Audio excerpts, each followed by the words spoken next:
The scent of bacon grease and bitter coffee filled the cramped dining room of the Silver Spur Saloon, but Lillian Kinsley could barely stand to breathe it in without her stomach twisting itself into knots of desperate hunger.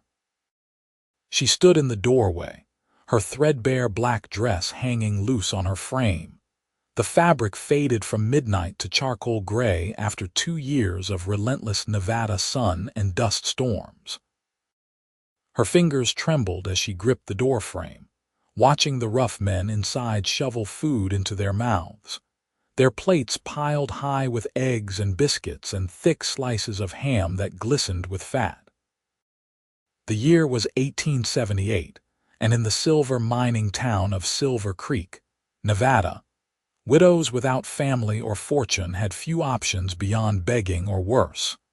Lillian had sworn to herself she would never sink to begging, but pride was a luxury she could no longer afford.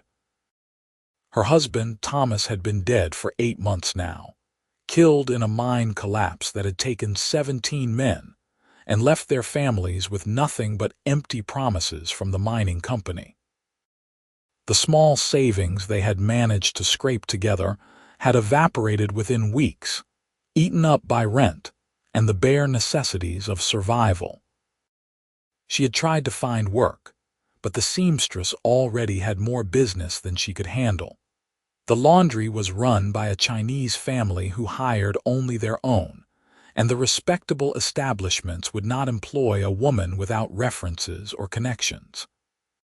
She took a breath and stepped inside, keeping her eyes down as she moved between the tables. The floorboards creaked beneath her worn boots, and she felt the weight of male eyes tracking her movement. She had been beautiful once, or so Thomas had told her, with auburn hair that caught the light and green eyes that sparkled with mischief. Now her hair hung in a limp braid down her back, and her eyes held only exhaustion and the dull ache of constant hunger. A large man in a checked shirt pushed back from his table, leaving half a biscuit and some congealed eggs on his plate. Lillian moved quickly, before the serving girl could clear it away. She swallowed her pride and forced the words out, her voice barely above a whisper. "Excuse me, sir. May I have your leftovers?" The man glanced at her, his expression flickering between surprise and something that might have been pity. He nodded curtly and stood, leaving the plate behind as he headed for the door.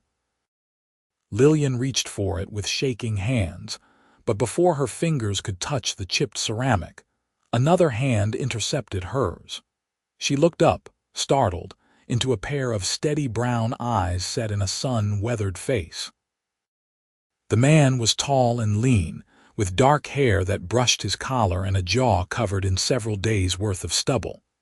He wore dusty trail clothes and a leather vest, and a Colt revolver hung at his hip in a well-worn holster.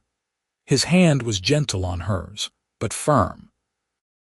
"Madam," he said, his voice a low rumble that carried an accent from somewhere back east, "you don't need leftovers." He released her hand and turned to call across the room. "Betsy, fresh plate over here, everything you've got."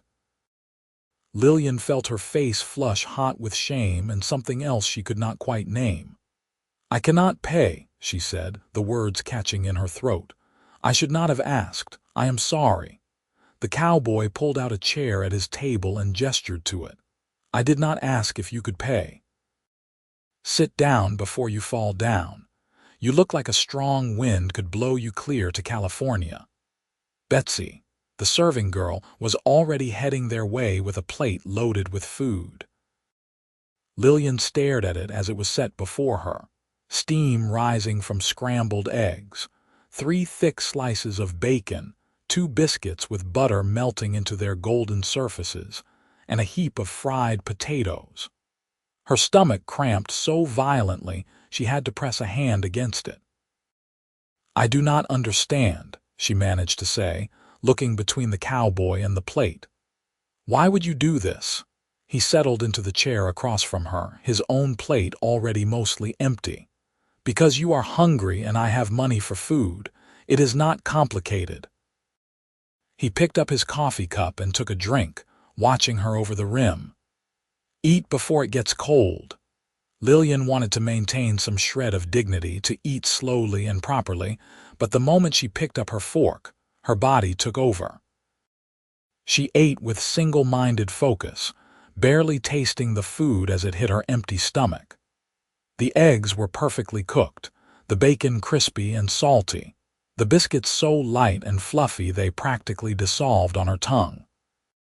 She ate everything on the plate, sopping up the last traces of egg with the final piece of biscuit, and only when she was finished did she look up to find the cowboy still watching her. "Thank you," she said, and hated how her voice cracked on the words. "I have not eaten a proper meal in 3 days." He nodded slowly, his expression unreadable. "My name is Benjamin Anderson. Most people call me Ben. Lillian Kinsley." She folded her hands in her lap, trying to compose herself. "I am a widow. My husband died in the mine collapse last winter." "I heard about that. Bad business." Ben signaled to Betsy for more coffee, and when it came, he pushed the cup toward Lillian. "What have you been doing for work?" "Anything I can find. Washing dishes, sweeping floors, mending. But there is not enough work to go around, and the men get hired first." She wrapped her hands around the warm cup, savoring the heat that seeped into her cold fingers. "I have been trying to save enough money to buy a stagecoach ticket to Sacramento. I have a cousin there who might take me in." Ben leaned back in his chair, studying her with those steady eyes. "How much do you need?" $15 for the ticket, and a few more for food along the way. I have saved $7 so far." It had taken her 2 months to save that much, doing odd jobs and going without food more often than not. He reached into his vest pocket and pulled out a leather wallet, extracting several bills. Lillian's eyes widened as he counted out $20 and laid it on the table between them. "No," she said immediately, pushing the money back toward him. "I cannot accept charity like this." The meal was already too much. "It is not charity, it is an investment." Ben pushed the money back. "I have a proposition for you, Mrs. Kinsley. Hear me out before you refuse." She looked at him warily, her mind immediately jumping to the worst possibilities. She had heard stories of women in her position being offered help in exchange for favors she would never consider, no matter how desperate she became. Ben seemed to read her thoughts because his expression softened slightly. "Nothing improper. I give you my word. I am a rancher, or I am trying to be. I bought land about 20 miles north of here, near Jordan Valley, Oregon, just across the border. Good grazing land near the Owyhee River, with a small house and a barn that needs work. I have been living rough, doing everything myself, but I need help. Someone to cook, clean, help with the vegetable garden I am trying to establish, mend clothes and gear. General housekeeping work." Lillian felt her heartbeat quicken. "You are offering me employment, room and board, plus $30 a month.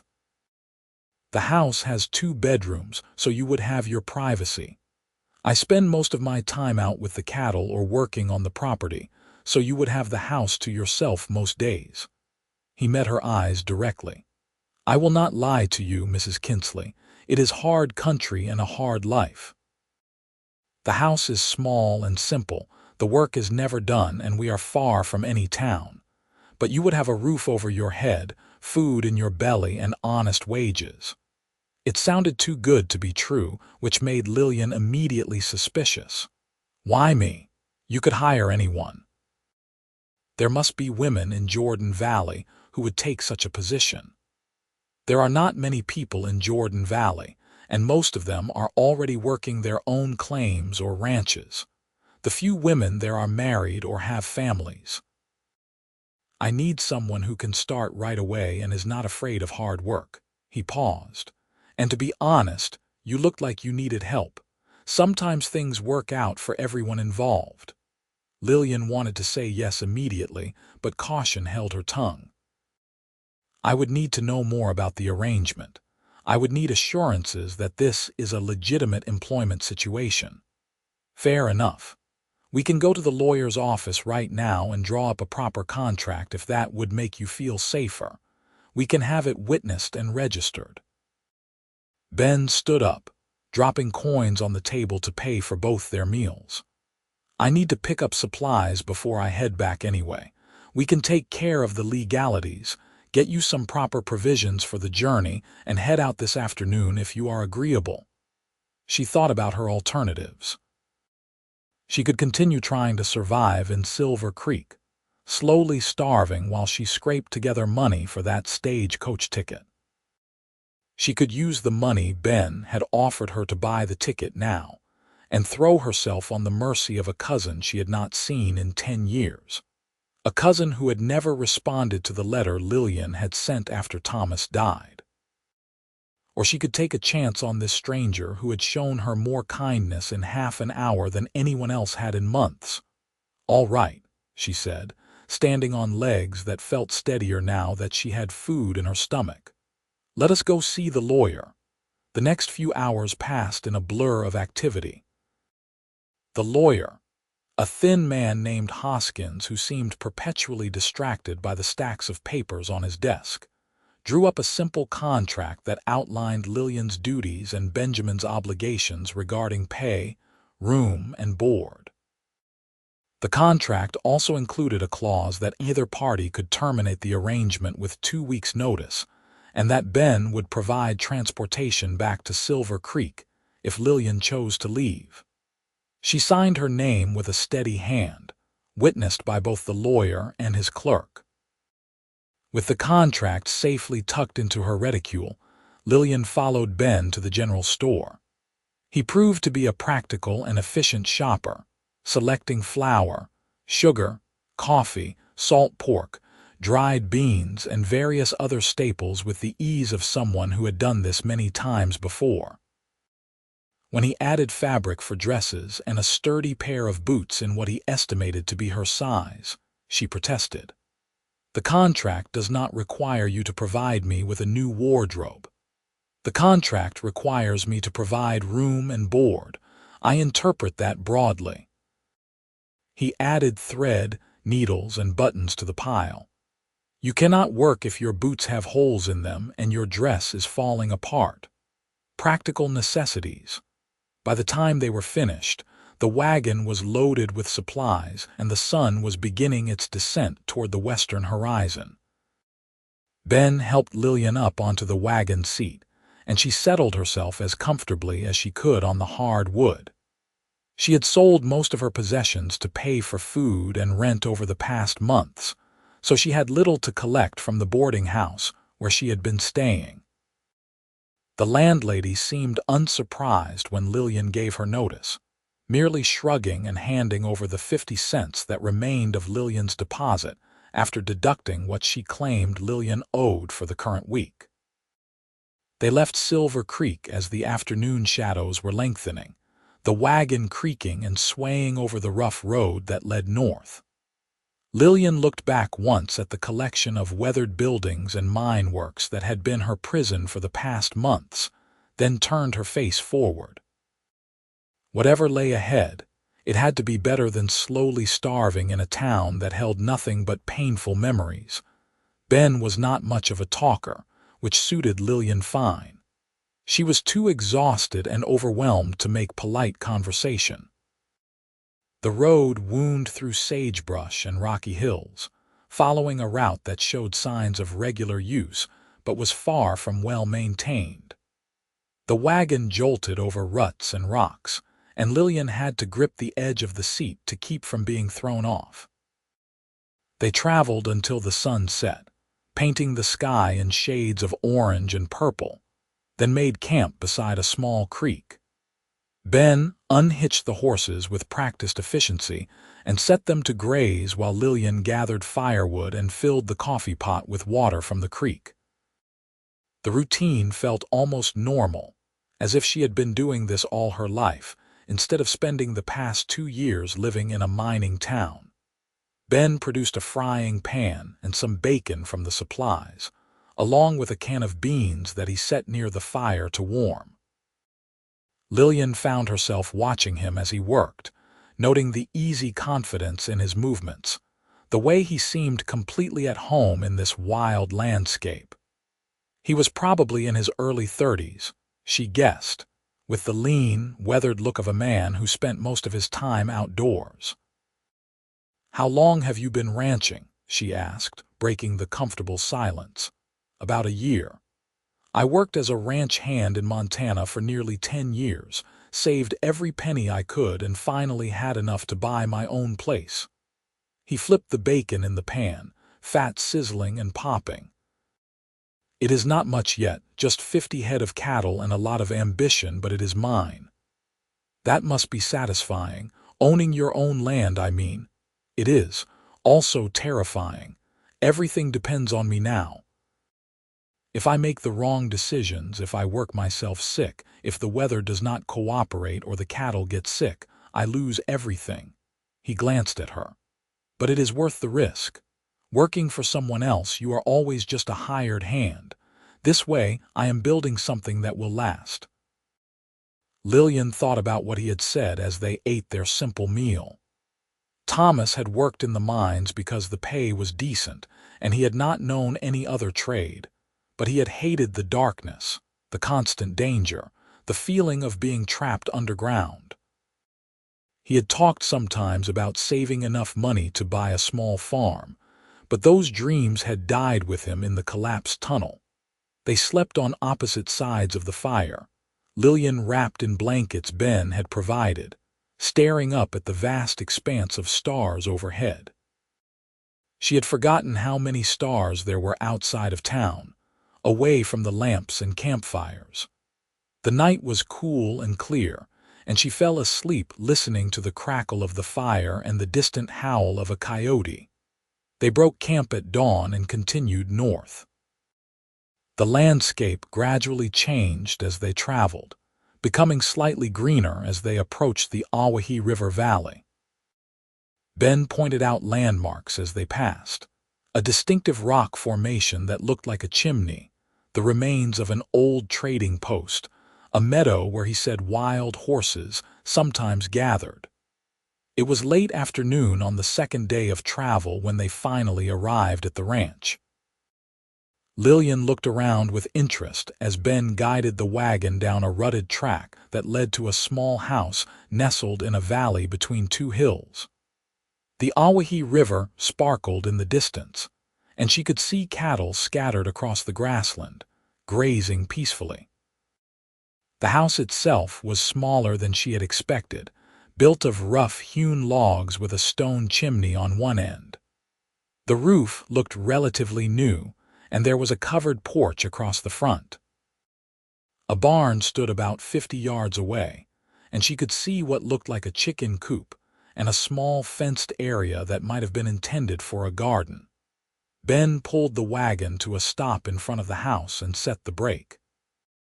"Welcome to the Broken Arrow Ranch," he said, and she detected a note of pride in his voice.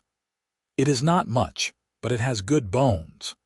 He helped her down from the wagon and unlocked the front door, pushing it open to reveal a single large room that served as kitchen, dining area, and living space. A door in the back wall led to what she assumed were the bedrooms. The room was sparsely furnished with a table and chairs, a wood stove, some open shelving, and a rocking chair near the fireplace. Everything was covered in a thin layer of dust, and she could see mouse droppings in the corners. "I have not spent much time inside," Ben said, sounding slightly apologetic. "I have been focusing on getting the barn finished and the cattle settled. The bedrooms are through there. The larger one has a proper bed frame and mattress.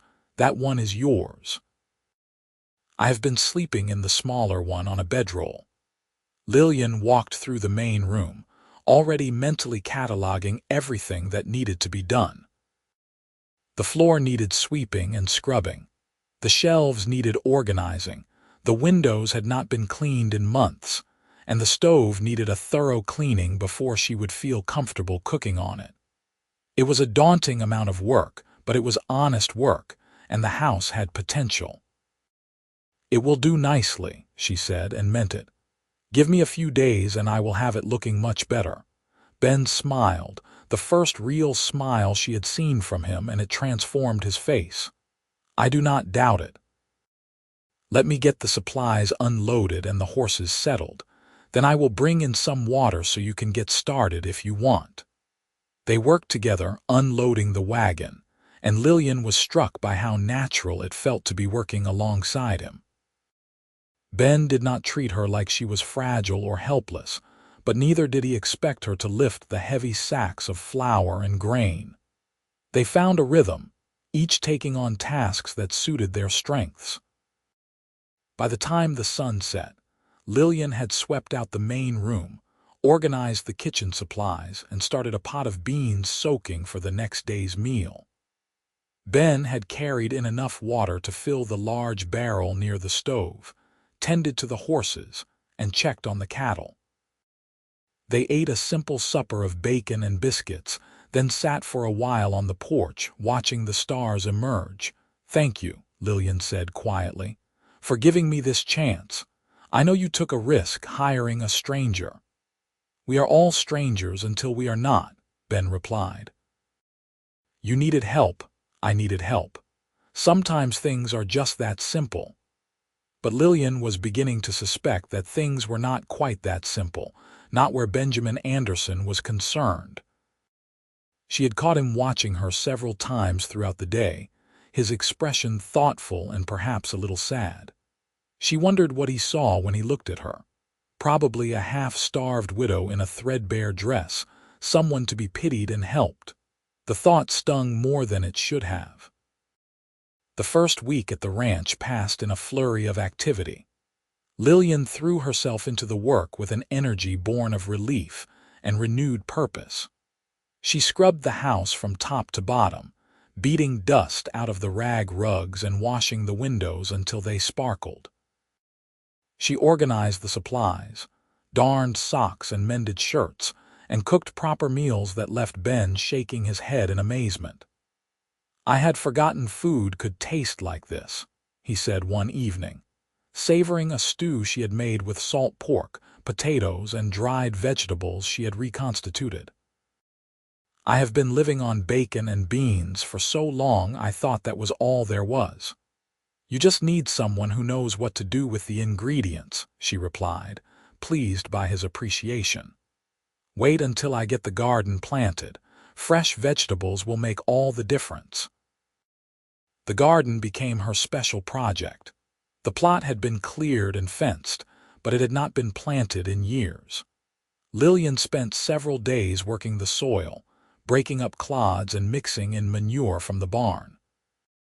She planted seeds for lettuce, carrots, beans, squash, and tomatoes, marking each row with sticks and carefully watering everything with water she hauled from the river. Ben watched her work one afternoon, leaning against the fence with his arms crossed. "You seem to know what you are doing." "My father was a farmer back in Illinois. I grew up working in the fields."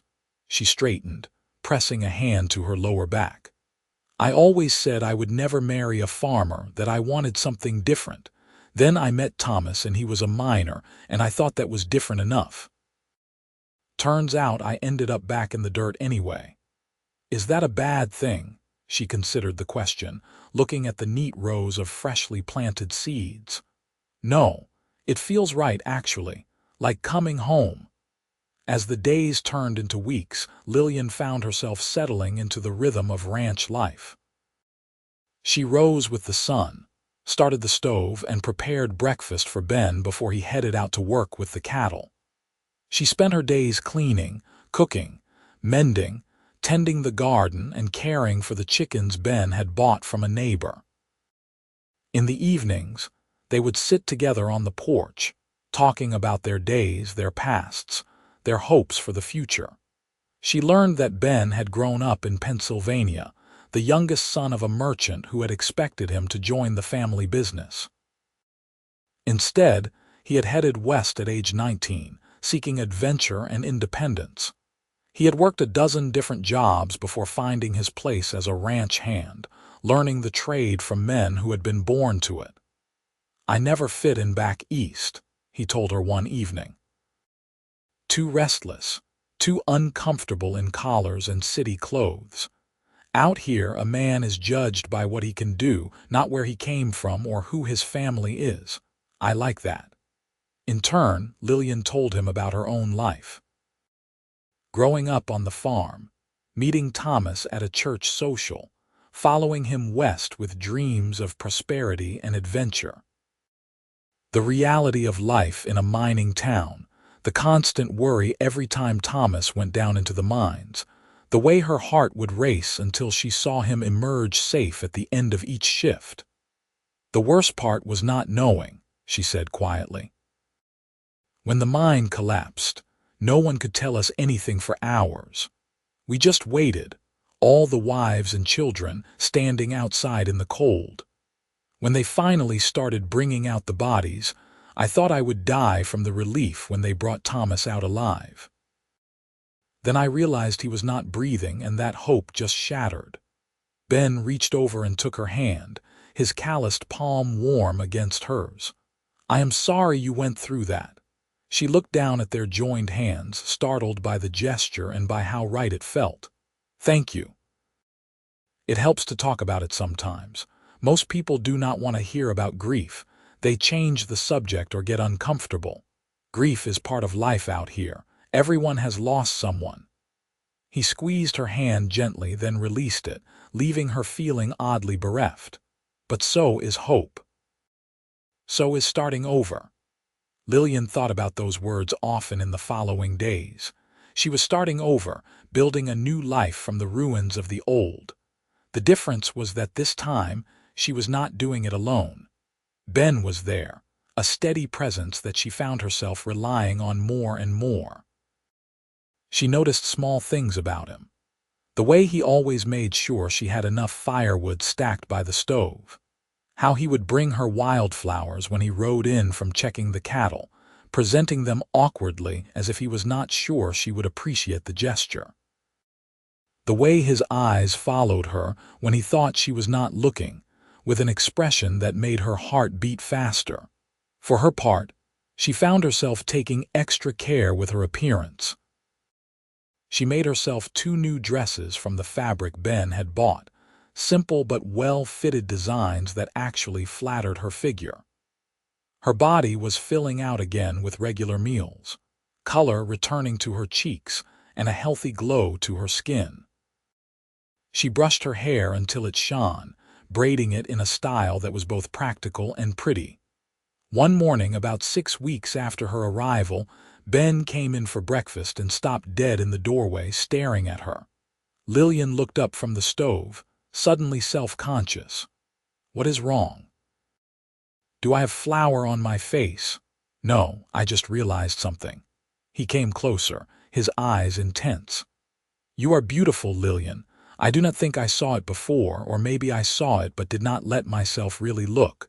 But you are the most beautiful woman I have ever seen." She felt heat rush to her cheeks, her heart hammering. "Ben, I know I should not say things like that. I know you are my employee and I should keep things professional, but I am not very good at pretending, and I think you should know how I feel." He took a breath. "I look forward to coming back to this house every day, and it is not just because of your cooking. I like talking to you. I like hearing your laugh. I like the way you bite your lip when you are concentrating on something. I like having you here, and not just because the house is clean and the meals are good." Lillian set down the spoon she had been holding, her hands trembling. "I like being here too. I like it more than I should, maybe. When I wake up in the morning, the first thing I think about is whether I will see you at breakfast or if you will be out on the range all day. When you are here, everything feels brighter somehow.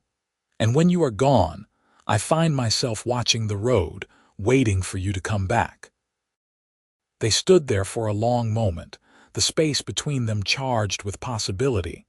Then Ben crossed the distance and took her hands in his. "I do not want to rush you. I know you lost your husband less than a year ago. I know you might not be ready for this, whatever this is. But I needed you to know.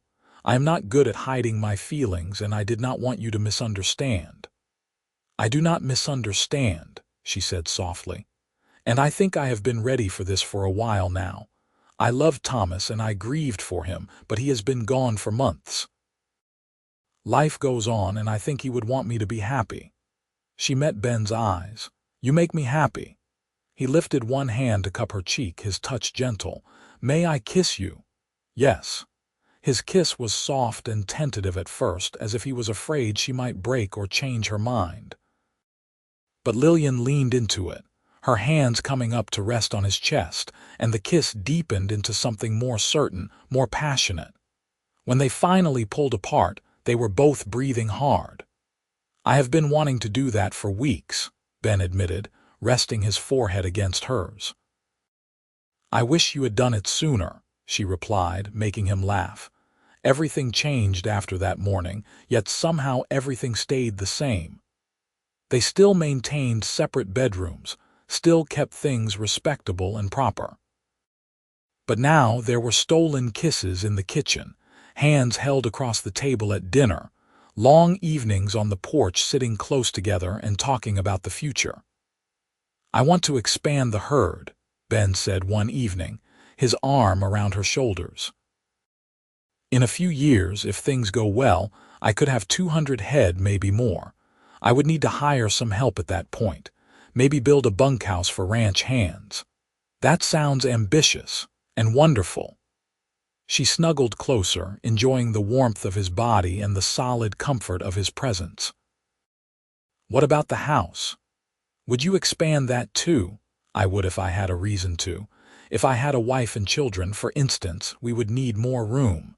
He paused. "I know it is too soon to talk about marriage. We have only been working together for 2 months. But I want you to know that is where my mind is heading. I am not playing games or just looking for companionship. I am serious about you, Lillian." Her heart swelled at his words. "I am serious about you too. And maybe it is too soon by conventional standards, but we are not living conventional lives. We are out here in the middle of nowhere, building something from scratch. I think different rules apply. So you would consider it. Marriage, I mean, eventually." "I would consider it right now if you asked me," she said honestly. "I know what I feel, Ben. I know what I want, but if you want to wait, I understand." He turned to look at her, his eyes searching her face. "If I asked you right now to marry me, what would you say?"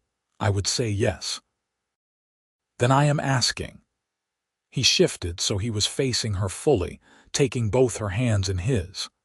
"Lillian Kinsley, I know we have not known each other very long, but I also know that I have never felt about anyone the way I feel about you. You are strong and smart and beautiful, and you make this house feel like a home. I cannot imagine my life without you in it anymore. Will you marry me?" Tears filled her eyes, but they were happy tears. "Yes, yes, of course I will marry you." They kissed again, longer and deeper this time, and Lillian felt something inside her shift and settle. This was right. This was where she was meant to be, with this man in this place, building this life. "We should go to Jordan Valley tomorrow and find a preacher," Ben said when they finally broke apart. "I do not want to wait. Is that all right with you?" "That is perfect with me." They rode into Jordan Valley the next morning, Lillian sitting beside Ben on the wagon seat, wearing her best dress and with her hair braided and pinned up in a crown around her head. Jordan Valley was barely more than a handful of buildings clustered near the river, but it had a general store, a saloon, and a small church with a preacher who agreed to marry them that very afternoon. The ceremony was simple, witnessed by the storekeeper and his wife, with no flowers or music or any of the trappings of a traditional wedding.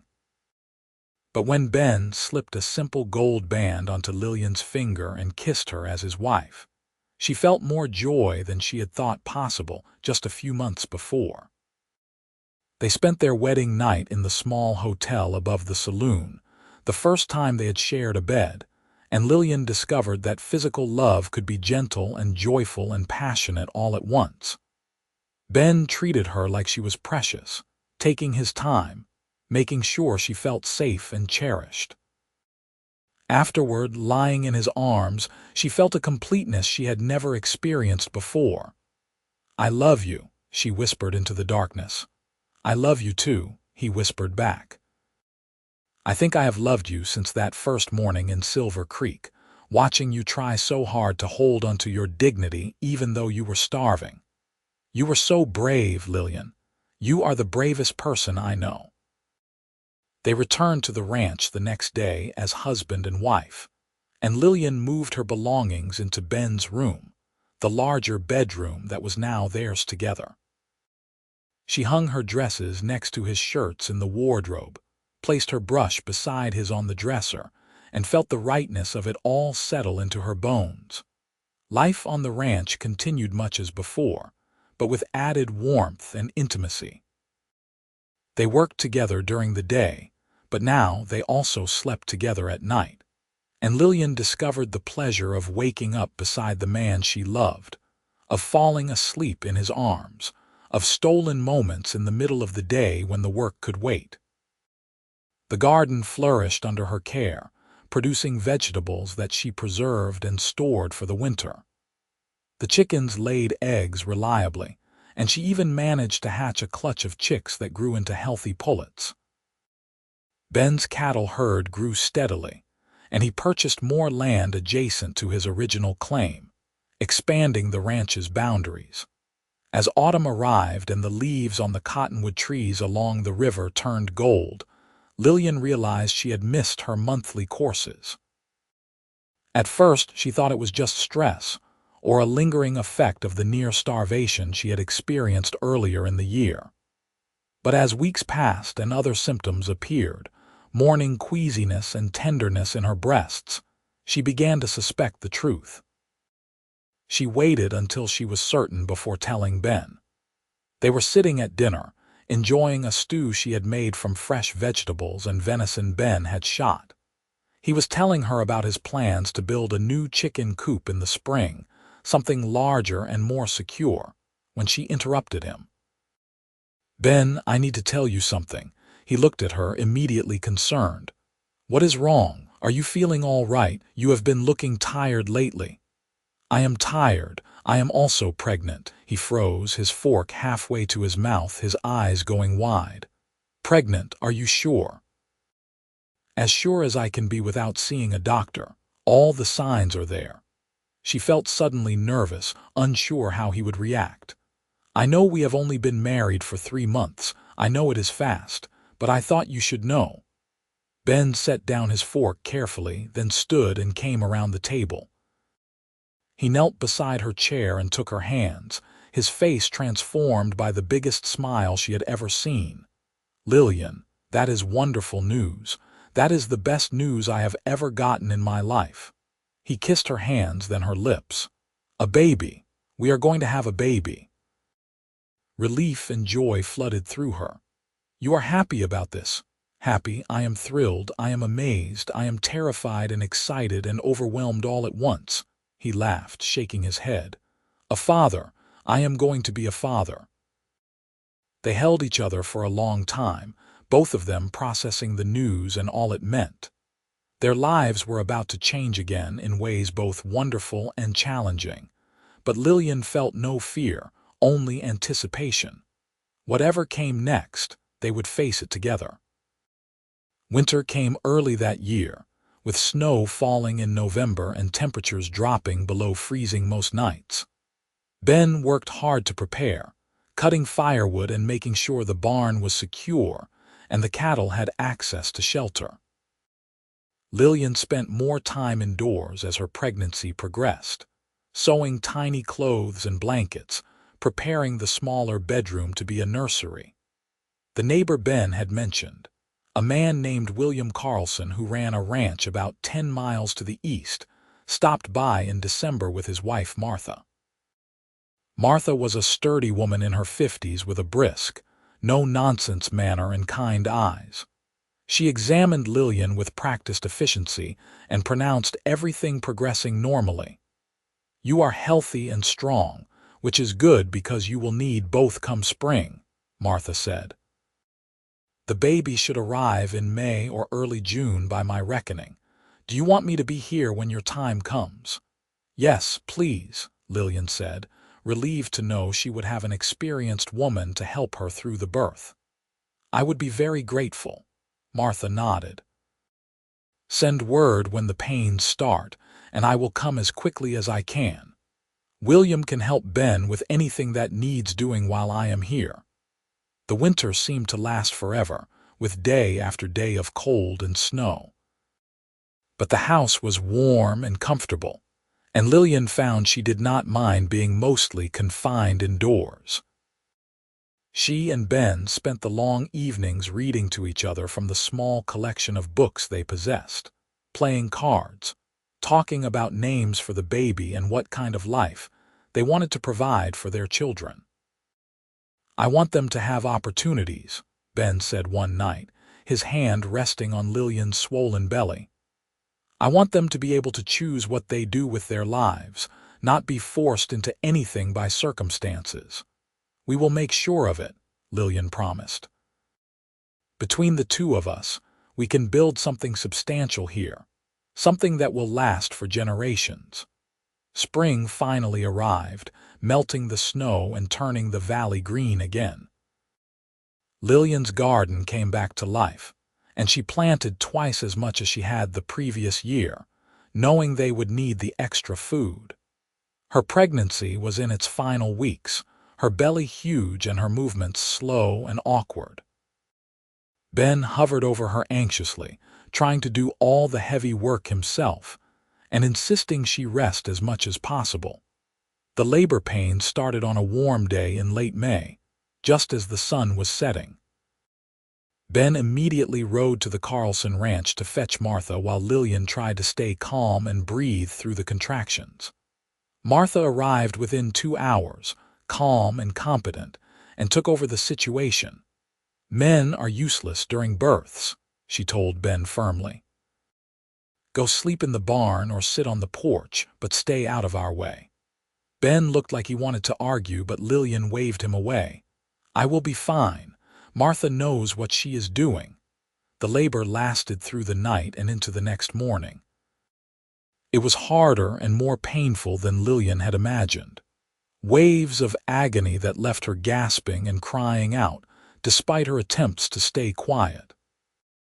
But Martha guided her through it with steady encouragement, and finally, as the sun climbed toward midday, Lillian felt the baby slip free in a rush of relief and exhaustion. "It is a girl," Martha announced, holding up the squalling infant. "A beautiful, healthy girl with a good set of lungs." Lillian started crying as Martha placed the cleaned and wrapped baby in her arms. The infant was red and wrinkled, with a fuzzy cap of dark hair and eyes that seemed to look directly at her mother. Lillian touched the tiny fingers, marveling at the perfection of them. "Hello, little one," she whispered. "Welcome to the world." Ben was allowed back in once Martha had cleaned up and made sure both mother and baby were stable. He approached the bed slowly, his eyes locked on the bundle in Lillian's arms. "A daughter," Lillian said, smiling up at him despite her exhaustion. "We have a daughter, Ben." He sat carefully on the edge of the bed and looked down at his daughter with an expression of absolute wonder. "She is perfect. She is the most perfect thing I have ever seen." He touched the baby's cheek with one gentle finger. "What should we name her?" They had discussed names for months but had never quite decided. Now, looking at her daughter, Lillian knew exactly what felt right. Grace. "Her name is Grace." "Grace Anderson," Ben said softly. "That is perfect." "Hello, Grace. I am your father, and I promise to love you and protect you for as long as I live." Lillian felt tears slide down her cheeks again as she watched Ben with their daughter. This was everything she had never dared to hope for after Thomas died. A home, a family, a man who loved her completely. The journey from that desperate morning in the Silver Creek saloon to this moment had been difficult and uncertain, but it had led her to exactly where she needed to be. Martha stayed for 3 days, making sure Lillian and the baby were both doing well before she returned to her own ranch. "You did excellently," she told Lillian before she left. "That little girl is strong and healthy, and so are you. Just make sure you rest when you can and do not try to do too much too soon." The following weeks were a blur of sleepless nights and constant feedings, of learning to interpret Grace's different cries and figuring out the rhythm of life with an infant. Ben helped as much as he could, walking Grace when she was fussy, changing her diapers with clumsy but determined hands, sitting beside Lillian's chair while she nursed and reading aloud to keep her company. "I never knew I could love someone this much," he said one night, holding Grace while she slept. "It is almost frightening how much I love her. And you, I keep thinking about how close I came to never meeting you, to living my whole life without knowing you existed.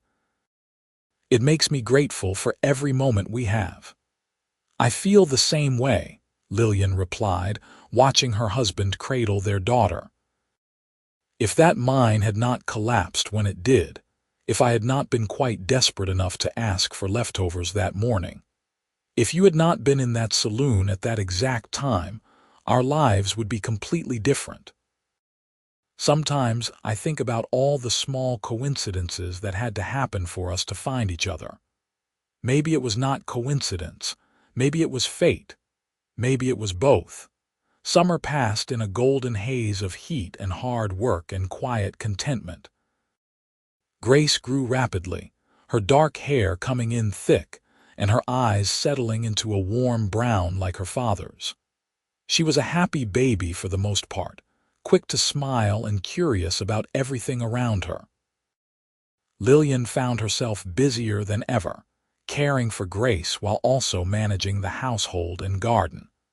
But it was a different kind of busy than the desperate struggle for survival she had known in Silver Creek. This was purposeful work, building and maintaining a home for the people she loved.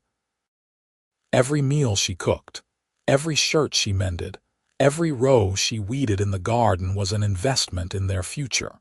Ben's ranch continued to prosper. His herd grew to nearly 100 head, and he hired a young man named Charlie to help with the daily work of managing the cattle. With the extra help, Ben was able to spend more time close to the house, working on improvements and expansions. He built the larger chicken coop he had planned, added a room onto the house to give them more space, and constructed a proper spring house near the river to keep milk and butter cool. When Grace was 6 months old, Lillian discovered she was pregnant again.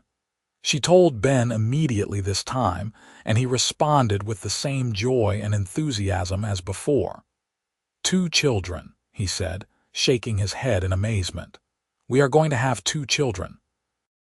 This house is going to be full of noise and chaos and love. Is that all right with you?" Lillian asked, though she could see from his expression that it was more than all right. "It is better than all right. It is perfect." He kissed her, then bent to kiss her belly. "Hello in there, little one. Your sister is looking forward to meeting you." The second pregnancy was easier in some ways, harder in others. Lillian knew what to expect this time, which reduced her anxiety, but she was also chasing after an active toddler while dealing with morning sickness and exhaustion. Ben and Charlie took on more of the outdoor work, and Martha Carlson stopped by regularly to check on Lillian and Grace. Their son was born in early April 1880, another healthy baby with a lusty cry and a head full of reddish hair that made Lillian laugh with delight. "He has my coloring," she said, running her fingers through the soft fuzz. "What should we name him?" "I was thinking about my grandfather," Ben said. "His name was Samuel. He was the one who taught me that a man makes his own way in the world, that you do not have to follow the path others expect of you. Samuel Anderson, I like it." She smiled down at their son. "Welcome to the family, Samuel." Grace, now a year old and walking, was fascinated by her baby brother. She wanted to touch him constantly, to pat his head and hold his hand. Lillian supervised these interactions carefully, teaching Grace to be gentle, and was rewarded by the sight of Grace kissing Samuel's forehead and announcing "my baby" in her limited vocabulary. Life settled into a new rhythm with 2 children in the house. It was chaotic and exhausting and occasionally overwhelming, but it was also filled with laughter and love.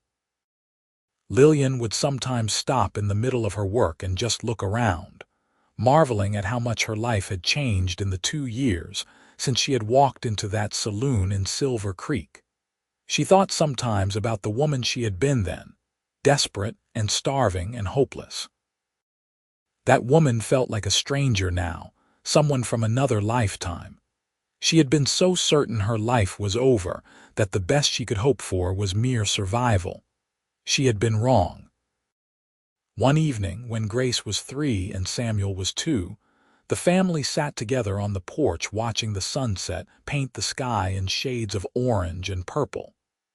Grace was practicing her letters on a slate Ben had bought her, while Samuel played with wooden blocks Ben had carved. Lillian sat in the rocking chair with her hand resting on her belly, where a 3rd child was growing. Ben sat beside her, his chair pulled close so they could hold hands. "What are you thinking about?" he asked, seeing the contemplative expression on her face. "About how different my life is now compared to 2 years ago, about how grateful I am for everything we have built together." She squeezed his hand. "About how a single act of kindness changed everything." "You mean the breakfast?" "I mean you seeing me as a person who deserved dignity and a full meal instead of just another beggar to be ignored or pitied.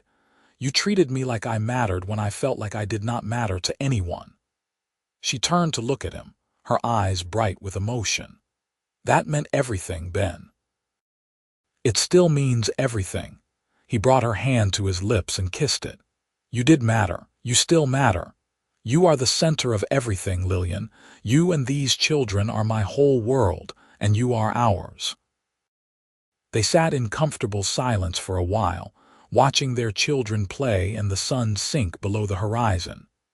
The ranch stretched around them, the land they had worked so hard to improve and expand. The cattle lowed in the distance, and the chickens settled into their coop for the night. Smoke rose from the chimney of the house, carrying the scent of the dinner Lillian had prepared earlier. This was home. This was family. This was the life she had rebuilt from the ashes of despair and tragedy, and it was more than she had ever dreamed possible. The 3rd baby, another girl they named Rose, was born in the autumn of 1881. Martha attended the birth again, assisted this time by her daughter-in-law who was learning midwifery. The birth went smoothly, and Rose proved to be as healthy and vigorous as her older siblings. 3 children, Ben said, holding Rose while Lillian rested after the delivery. "We have 3 children. Do you remember when you told me you loved Thomas and thought you would never love anyone else?" "I remember thinking that," Lillian corrected. "I do not think I actually said it." "Well, I thought you were thinking it. I was so worried that you were just settling for me because you needed security, not because you actually wanted to be with me." Lillian looked at him incredulously. "Ben, I have given you 3 children in 3 years." "I think it is safe to say I want to be with you," he laughed. "Fair point. I guess I was just insecure at first. I kept waiting for you to realize you had made a mistake and want to leave.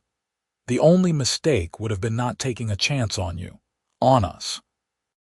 She reached out to touch Rose's tiny hand. "I love you more than I ever thought it was possible to love anyone. You saved my life, Ben, in every way that matters." "We saved each other," he replied softly. "I was just going through the motions before you came along, working and surviving but not really living. You made me want more, want better. You made me believe I could build something that would last. The years continued to unfold, bringing changes and challenges and countless small joys. The ranch expanded further, the herd growing to over 200 head. Ben hired more help, building a bunkhouse for the ranch hands and establishing the Broken Arrow as one of the more successful ranches in the region. Lillian's garden flourished into something more than just a subsistence plot. She grew enough vegetables to sell the surplus at the market in Jordan Valley. Earning money, she used to buy books for the children and nice things for the house. She also became known in the area for her skill with herbal remedies, helping neighbors with various ailments. Grace, Samuel, and Rose grew up healthy and happy, running wild on the ranch and learning the value of hard work from both their parents. Ben taught them to ride and rope, while Lillian taught them reading, writing, and arithmetic at the kitchen table. They were bright children, curious and energetic, and the house rang with their laughter. In 1884, Lillian gave birth to twins, 2 boys they named Thomas and James. Thomas, named for Lillian's first husband, was quiet and thoughtful, while James was boisterous and always getting into trouble. The 5 children kept the household in constant motion, but Lillian would not have changed it for anything. Ben sometimes joked that they were single-handedly populating the Oregon Territory, but Lillian could see the pride in his eyes when he looked at their large family. They had built something extraordinary together, not just a successful ranch, but a legacy that would continue for generations.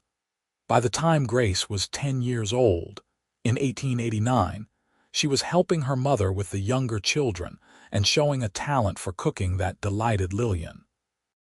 Samuel, at 9, was already following his father around and learning the ranching business. Rose, at 8, had inherited her mother's gift with plants and spent hours in the garden. The twins, at 5, were a matched set of mischief and mayhem. The ranch house had been expanded twice more, adding bedrooms and a larger kitchen to accommodate the growing family. There was a proper dining table now, big enough for all 7 of them to sit together for meals. The barn had been rebuilt and expanded, and there were multiple outbuildings and corrals. Other families had settled in the area over the years, drawn by the opportunities in ranching and farming. Jordan Valley had grown from a handful of buildings into a real town with a school, a proper church, a bank, and several shops. Lillian served on the school board and helped organize social events that brought the scattered community together. One spring afternoon, Lillian was working in her garden when a woman approached along the road. She looked up, shading her eyes against the sun, and recognized the signs of someone who had traveled far and hard. The woman was thin and worn, her dress dusty and her face drawn with exhaustion. Lillian stood and walked to meet her, wiping her hands on her apron. "Hello, can I help you?" The woman looked at her with a mixture of hope and desperation. "I am sorry to bother you, madam. I am looking for work, any kind of work. I can clean or cook or do laundry. I just need something, anything." Lillian felt a shock of recognition, not of the woman herself, but of the situation. This could have been her 10 years ago, desperate and at the end of her rope. "Where are you coming from?" "Silver Creek. My husband was killed in the mine 3 months ago. I have been trying to find work there, but there is nothing. Someone said there might be opportunities up here."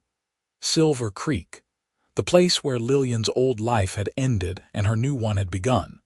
She looked at the woman, seeing her own past reflected back at her. "Come inside," Lillian said warmly. "Let me fix you something to eat and we can talk about what we can do to help you." The woman's eyes filled with tears. "I do not want to be a charity case. I just want to work." "I understand, but you are hungry and I have food. Everything else can wait until you have eaten a proper meal." She led the woman into the house, sat her down at the big kitchen table, and started preparing a plate of food. As she worked, She thought about Ben walking into that saloon 10 years ago, seeing a desperate widow and choosing kindness. Choosing to see a person worthy of dignity instead of just another problem to be ignored. She set a full plate before the woman, loaded with leftover roast chicken, fresh bread with butter, cheese, a slice of pie, and a tall glass of milk. The woman stared at it, clearly overwhelmed. "Thank you," she whispered. "Thank you so much. You are welcome. Eat, take your time, and then we will figure out what comes next." As Lillian watched the woman eat, she felt the circle completing itself.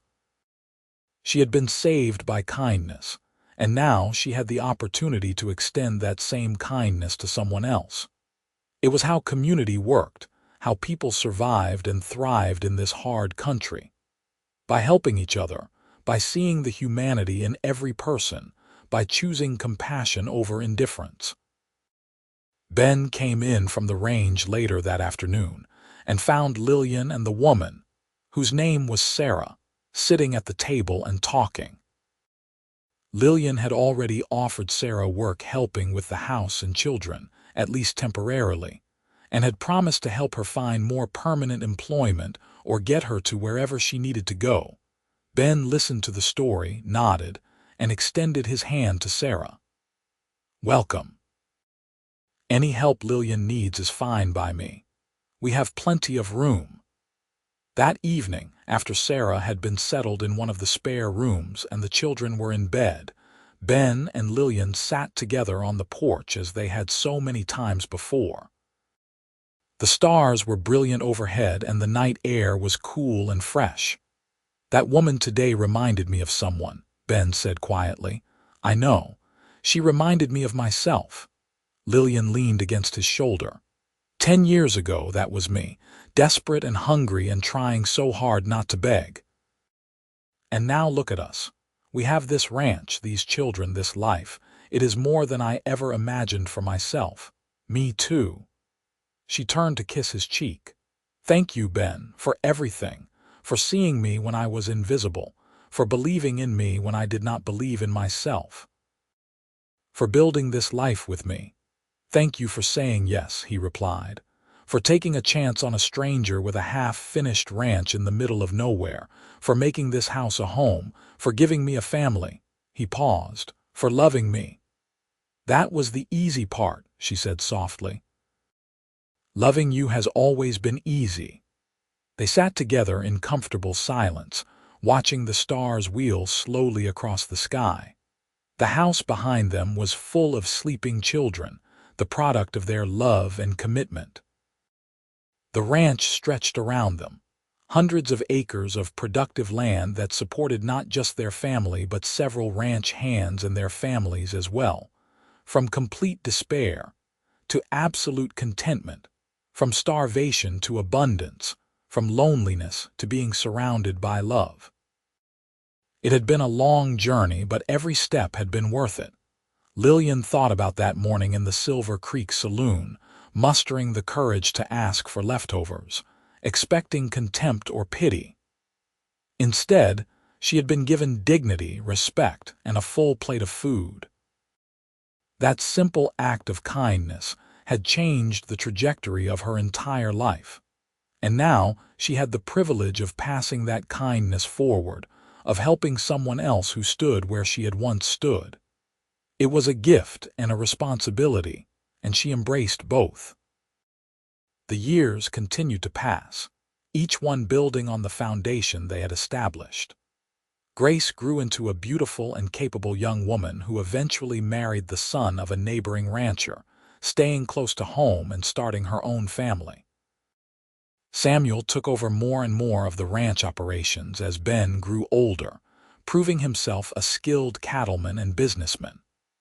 Rose married a teacher who had come to Jordan Valley to run the school, and together they opened a bookshop and lending library that became a center of community life. The twins, Thomas and James, were different paths.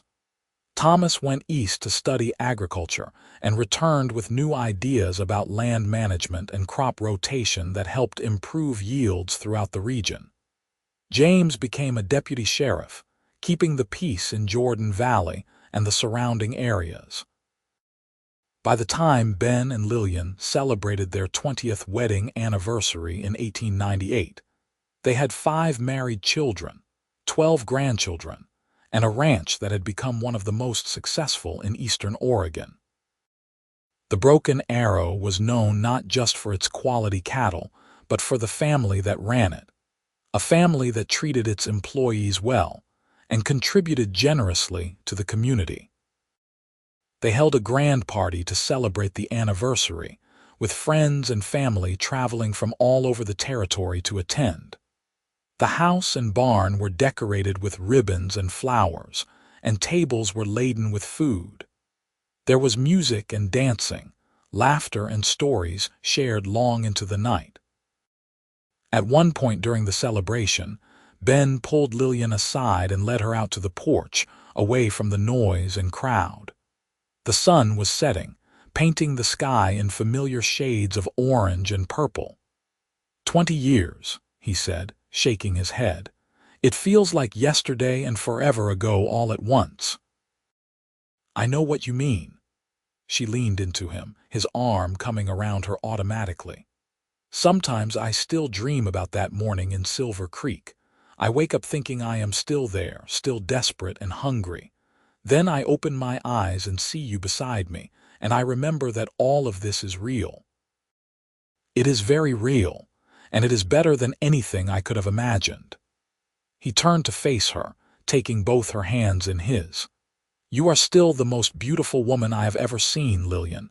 More beautiful now than that first morning, because now I know every part of you. Your strength, your kindness, your determination, your love, you are everything to me. And you are everything to me, she replied, her eyes bright with tears. You gave me back my life, Ben. You gave me hope when I had none. You gave me love and family and purpose. I cannot imagine what my life would have been without you. You never have to imagine it. We are together and we will stay together for whatever time we have left. He kissed her softly. I love you, Lillian Anderson. I love you too, Benjamin Anderson, always. They returned to the party, to their children and grandchildren, to the community they had helped build and the life they had created together. The celebration continued until late into the night, filled with joy and laughter and the warmth of family. As Lillian moved through the crowd, accepting congratulations and sharing hugs, she thought about the long path that had brought her to this moment. From poverty and despair to prosperity and happiness, from widow to wife to mother to grandmother. Every step, every choice, every challenge overcome had led her here. She remembered asking for leftovers in a dusty saloon, the lowest point of her life. She remembered Ben setting a full plate before her instead, treating her with dignity when she expected only scorn. That moment had been the pivot point, the instant when everything changed. Kindness had saved her. Love had remade her. Family had completed her. The evening drew to a close and the guests began to depart. Children were carried to wagons. Promises were made to visit soon, and thanks were given for a wonderful celebration. Ben and Lillian stood together on the porch, waving goodbye to the last of their visitors as the moon rose over the hills. We did good, Ben said, looking at the house behind them, the barn, the corrals, the land stretching into the darkness. We built something that matters, something that will last. We did, Lillian agreed, and it all started with kindness. With you seeing me as a person worth helping instead of just a problem to be avoided. You were never a problem. You were an opportunity for both of us to find what we needed. He pulled her close.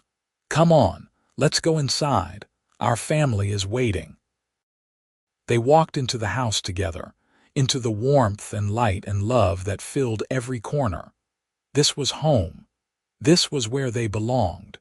This was what they had built together from a chance meeting and a simple act of kindness. The years that followed were quieter but no less fulfilling. Ben and Lillian gradually handed over more responsibility for the ranch to Samuel and his wife, though they remained active and involved. They doted on their growing number of grandchildren, passing on stories and skills and values. They continued to be pillars of the Jordan Valley community, hosting gatherings and helping neighbors in need. Lillian never forgot where she had come from, never forgot what it felt like to be desperate and alone. She made it her mission to help others who found themselves in similar circumstances, working with the church to establish a fund that provided assistance to widows and families in crisis. The fund was small at first, but it grew over the years, helping dozens of people get back on their feet. Ben supported her efforts wholeheartedly, contributing money and time to the cause. He often said that helping others was not just the right thing to do, it was an investment in the community. Strong communities took care of their members, and strong members built strong communities. In the spring of 1910, as Lillian approached her 60th birthday, she stood in her garden and looked around at everything they had accomplished. The ranch was prosperous and would continue for generations. Her children were healthy and successful, raising families of their own. The community they had helped build was thriving. She thought about the girl she had been, growing up on a farm in Illinois, dreaming of adventure and excitement. She thought about the young woman who had followed her husband west, full of hope and ambition. She thought about the widow, broken and desperate, asking for leftovers in a saloon. Each version of herself had been necessary, had contributed something essential to the woman she had become. The struggles and sorrows, the joys and triumphs, they were all part of the story. And it was a good story, one she would gladly live again if given the choice. Ben found her there in the garden, her hands in the soil, her face turned toward the sun.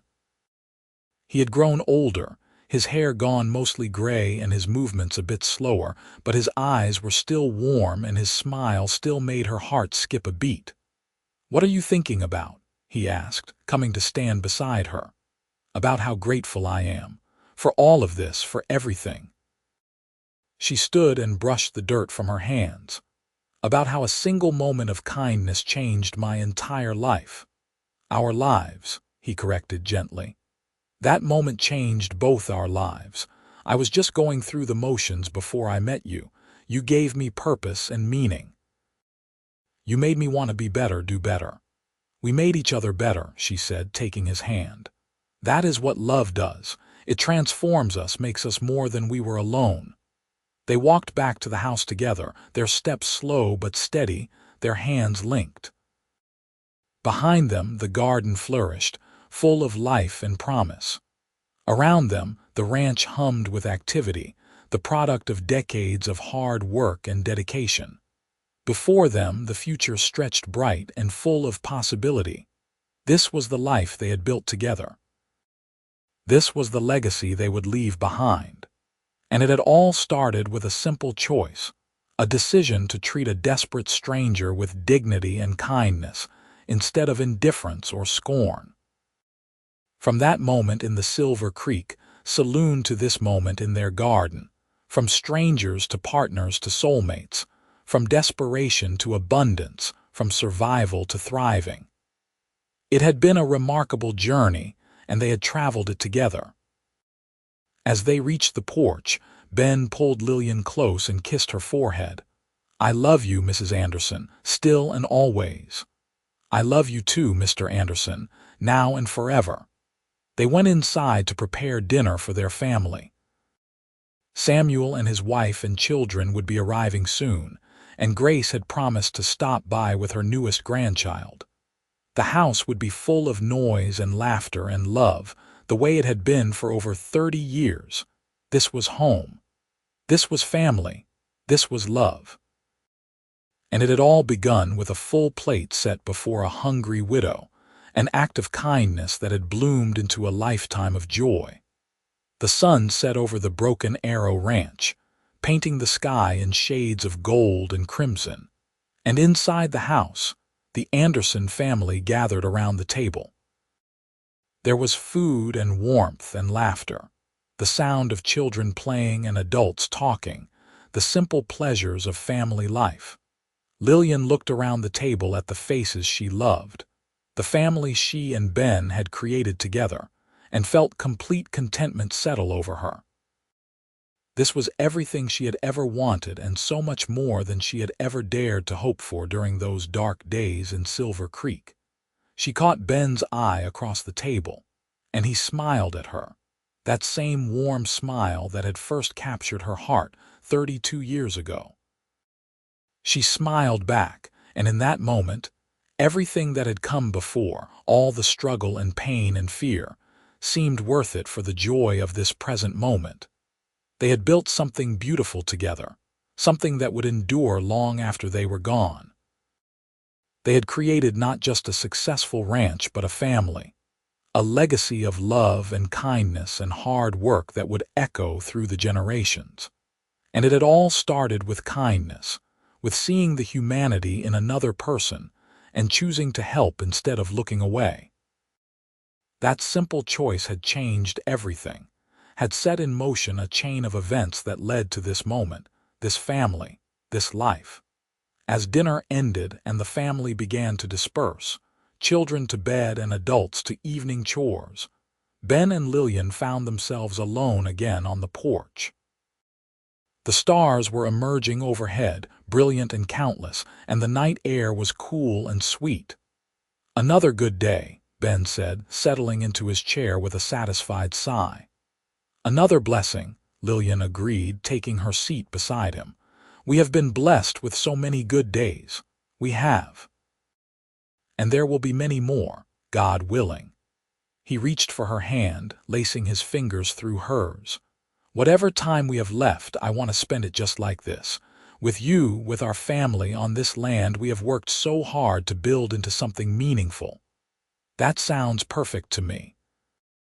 They sat together as they had so many thousands of times before, watching the stars emerge and listening to the sounds of the ranch settling down for the night. The cattle lowing softly, the horses moving in their stalls, the chickens roosting in their coop. The sounds of home, of peace, of contentment. Lillian thought about the long path that had brought them here, all the twists and turns, the challenges overcome and the joys embraced. She thought about the woman who had asked for leftovers, too proud to beg outright but desperate enough to try. She thought about the man who had seen past the dirt and desperation to the person beneath, who had chosen kindness over indifference. That moment had been the beginning of everything. The first thread in a tapestry that had grown and expanded over the years into something beautiful and complex and meaningful. Every day since had added another thread, another color, another pattern to the overall design, and the design was good. The tapestry was beautiful. The life they had woven together was everything they could have hoped for and more. "Ben," she said softly, breaking the comfortable silence. "Yes, thank you for everything. For that first breakfast, for the job offer, for seeing me as more than just a desperate widow. For loving me, for building this life with me, for giving me a family and a home and a purpose. Thank you for all of it." He turned to look at her, his eyes reflecting the starlight. "The pleasure has been entirely mine, my love. You are the best thing that ever happened to me. The best decision I ever made was setting that full plate before you instead of walking away. It led to everything I hold dear." "We saved each other," she said, echoing words they had spoken many times over the years. "We built this together. Yes, we did. And I would not change a single moment of it." They sat together under the stars, two people who had found each other at exactly the right moment, who had chosen love and kindness and commitment, who had built something lasting and good. The future stretched before them, full of promise and possibility, and whatever it held, they would face it together, just as they always had, just as they always would. The story that had begun with a desperate question and a plate of food had become a lifetime of love. And it was a story that would continue through their children and grandchildren, through the ranch they had built and the community they had helped create, through the countless small acts of kindness that rippled out from that first moment of compassion. This was their legacy.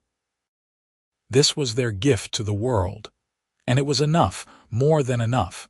It was everything.